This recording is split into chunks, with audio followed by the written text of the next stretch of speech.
Стабилна законска регулатива, зголемување на бројот на комунални инспектори и редари, но и поголем акцент во образованието за животната средина. Ова го побара од Сдруженијето на општински комунални инспектори на редовното годишно собрание во Струмица, како клучни сегменти за поголема комунална чистота по локалните самоуправи. Сведоци сме на постојаното менјање на регулативите законски. Знаете, многу ни е тешко да работиме со постојани измени на регулативата. Имаме една лепеза на комунални закони кои ние ги спроведуваме. Верувајте, еден инспектор, па макар и во мала општина од каде што потекнувам јас сум од општина Виница, е тешко. Добро би било барем да има уште по еден инспектор, како што е согласно правилникот кој гласи, вика на секој 5000 жители е добро да има по еден комунален редар.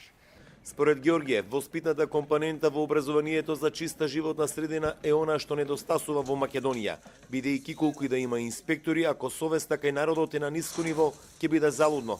Во Јапонија и во Америка, таму се многу посветува време на образованието на млади луѓе што е предучилишна возраст, како да чуват и заштитат животот средина и како не треба да ја наградуваме животот средина. Додека кај нас у Македонија мислам дека тоа е малку ставено во позадина. Првиот човек на југоисточниот регион, но и на општина Струмица, Коста Јаневски, од општинските комунални инспектори побара посветеност.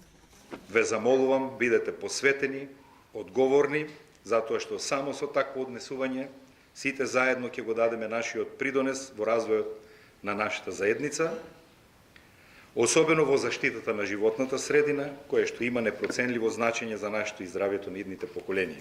Комуналните инспектори кои што деновиве се најповикани за откривање на загадувачите на амбиенталниот воздух по локалните самоуправи, повторно апелираат до граѓаните за поголема соработка и пријавување на прекршителите на законската регулатива.